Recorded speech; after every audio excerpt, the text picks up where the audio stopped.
The fluorescent lights overhead painted harsh stripes along the corridor walls, bouncing off scrubbed white tiles. My mother's voice bounced just as sharply, ricocheting through the hospital's hush. "Bruno, this is not the place," she hissed, wringing her hands over her purse. "Can we not talk about this now?"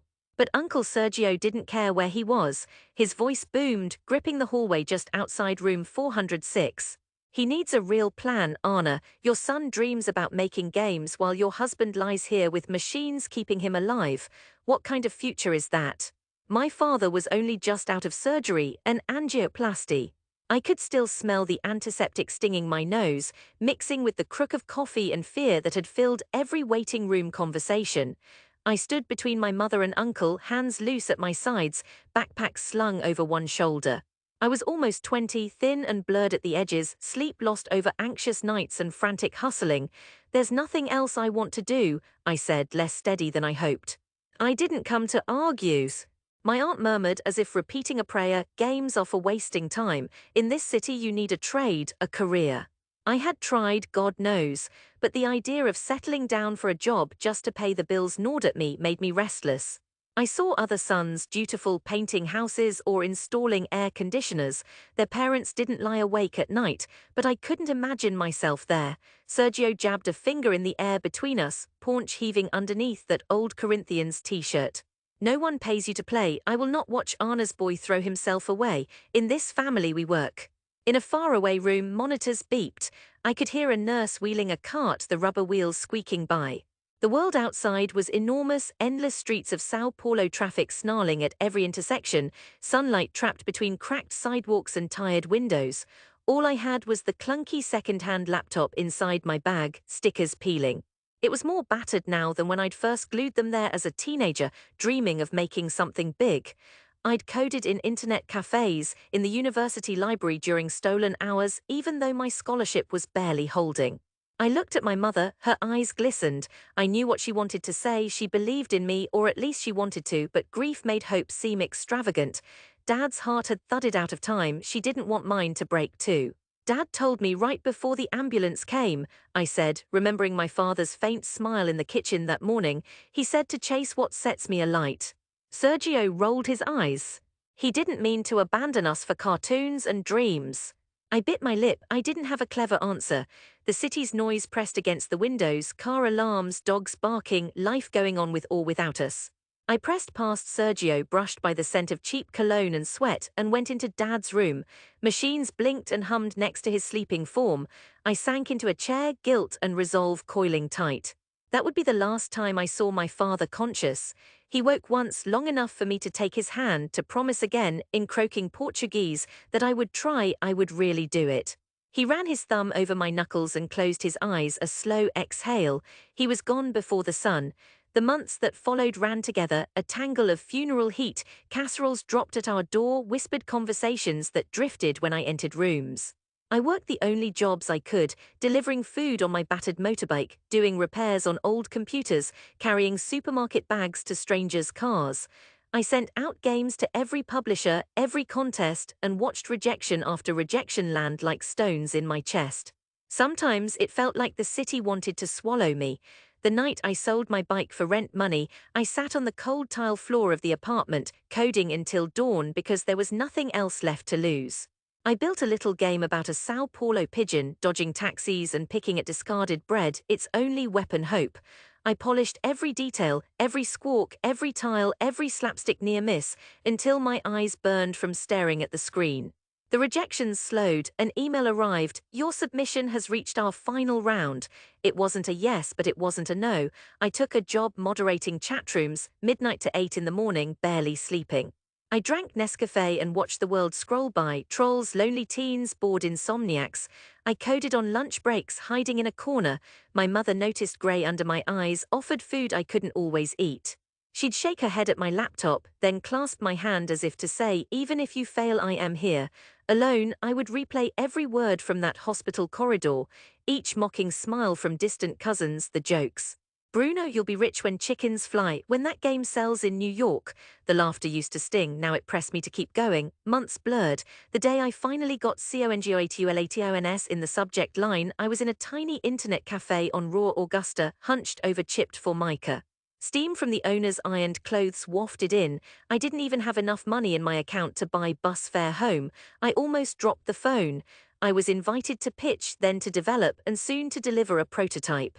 Weeks after release, it caught the eye of an indie publisher in Canada, then a streamer in Spain played it. The Sao Paulo pigeon became a meme, the mascot of the harried, overlooked, scrappy underdog. Suddenly I had money enough to pay rent, then help my mother with debts that had been choking her since Dad's death. I rented a tiny studio, my own bed, a window with city noise to lull me to sleep. The view wasn't much, just the neighbor's laundry and the giant mango tree, but to me it was victory. People wanted interviews. My old professors called me prodigy. I coded into the early hours, mixing sound effects from buses and neighbors shouting, pouring Sao Paulo into every new idea. My mother visited, sometimes bringing bread from the bakery we loved. She beamed, more proud of me than I ever let myself hope, but the hole Dad had left in our life didn't shrink. She still pressed her palm to my cheek, as if to say, I wish he had seen. Over time, my pigeon flew farther. North America, then Europe. Big magazines compared it to the great indie hits. It was modest, no mansion, no expensive car, but steady. I hired friends, childhood hackers who'd once laughed but now wanted in. For a while, I let myself forget about the hospital corridor and Uncle Sergio. I built and built game after game, each one a letter home to a city that had mocked and molded me. 5 years after Dad died, the pigeon mascots turned up on Sao Paulo street art, spray-painted wings spread across alley walls. A collector's edition launched at a big convention downtown. Suddenly, I was being invited to panels, guest lectures. At night, journalists emailed questions about building worlds from pain and memory. That's when my mother called, voice trembling. Your cousin Raphael is getting married. The family wants you to come, please. I stood by my window, rain streaming down, clutching the phone. I told myself I was busy, that I didn't care. The truth was, I dreaded stepping into those rooms, into their eyes, wondering if they'd all grown kinder or just learned to laugh behind their hands. Still, I went. I put on the only suit I owned, pressed a tie with trembling fingers. The shadow of that hospital corridor clung to me as I rode the bus to the suburban hall, the city's hills rolling by under dawn's silver haze. I could smell feijoada and perfume before I'd even walked inside. Laughter climbed up through the stairwell, mingling with the clatter of cutlery and the sharp click of heels. My mother met me outside, kissed my cheek, smoothed my shoulders. Her hand lingered, wordlessly bracing. Inside, the tables were ringed with faces I remembered. Blast of color, cousins I hadn't seen in years, aunts with lines deepened by time. Raphael was handsome, beaming his bride a nervous melody in white. I kept my head up, shaking hands. People offered brief smiles, unsure. Then behind me that old boom, Sergio's voice, still hoarse, still so sure.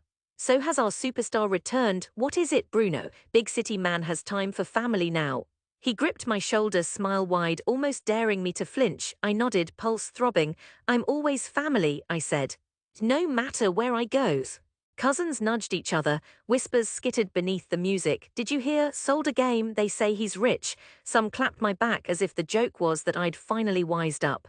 The real test came after the buffet, as white plates clattered and children ran screaming through patches of sunlight. A teenage cousin, Matthias, sidled up, phone in hand.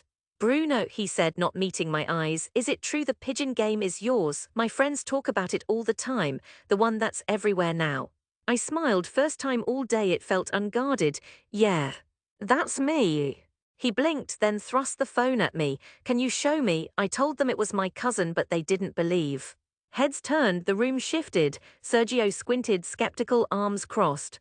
My aunt pried herself from gossip at a neighboring table, eyes narrowing. Taking Matthias' phone, I loaded the official website. There in bold, created by Bruno Carvalho, Sao Paulo's own. I scrolled through articles blaring international reviews, big-name logos, YouTube playthroughs with millions of hits, a map bristling with all the countries where the game had spread. The pigeon with its crooked eyes and beat-up wings danced on the screen. A hush, real, weighty, settled over the table closest to me. Someone uttered, "Is that really you?" in a tone I knew too well, disbelief poised for collapse. I pulled out my own phone, shaking slightly, and unlocked the developer dashboard. It tinged blue, rows upon rows of stats gleaming, sales figures, players logged in around the world, Japan, Canada, Spain, Australia, tiny pixel pigeons pecking at digital bread. Sergio stepped closer, squinting. You made that, just you. I nodded. Not just me now, I run the studio. 8 of us. Some work here, some abroad. We're opening a second office next year. Aunt Lilia crossed herself. I saw that pigeon on TV. My neighbor's son says it's a revolution. My younger cousins, who I'd last seen playing tag in Grandma's yard, swarmed closer. You built all that with a computer. I showed them a photo on my phone, a frame from my first game. My battered laptop, a fire escape, a Sao Paulo sunset bleeding through the window. Here, I said, it started right there. Gradually, voices rose, not mocking now but incredulous, tinged with awe. I watched as Matthias took screenshots, sending them to his friends. I watched as my mother, standing behind me, let out a little gasp, hands pressed to her chest. But the moment I remember is Sergio's. He looked at my screen, then at me, and for the first time that day or ever, his eyes softened. He opened his mouth, shut it, then murmured, "I didn't know it could be real." My mind darted back to that blue-lit hospital corridor. His finger jabbing, my dreams dismissed as childish. I saw the fear beneath his anger, the terror of uncertainty, of betting on hope after a shattering loss. "I didn't know either," I replied quietly. "Not for sure, but Dad did. And I promised." People clapped awkwardly at first, then with growing warmth. Even the children joined in, faces beaming. I looked at my mother, and for an instant I felt my father there, shadow in the sun, softening every corner. The afternoon wore on, music and dance taking over. Yet all through the celebration, Sergio hovered closer than before, asking questions, listening, even smiling as cousins pitched me wild ideas for games of their own. My heart unclenched, each beat settling with certainty I hadn't known I needed. Later, as dusk settled, I found myself with Sergio beside the open windows. Traffic hissed below, city lights winking on. He cleared his throat. "I was wrong to doubt you. It was only because I was scared I'd lose another nephew. I lost too much too young. I'm proud of you, Bruno. Your father would be too." Tears caught me off guard. I pressed the back of my hand to my eyes, then gripped his shoulder. "I'm home, Tia. I don't forget where I'm from. I just needed the world to see our stories too." Outside, Sao Paulo's sky darkened, painted with neon and the hope of new days. I walked back into the hall amid family and laughter, the old wounds closing like pages in a book. I carried the city inside me now, not burden but monument, built on pain, faith, and the stubborn flight of impossible dreams.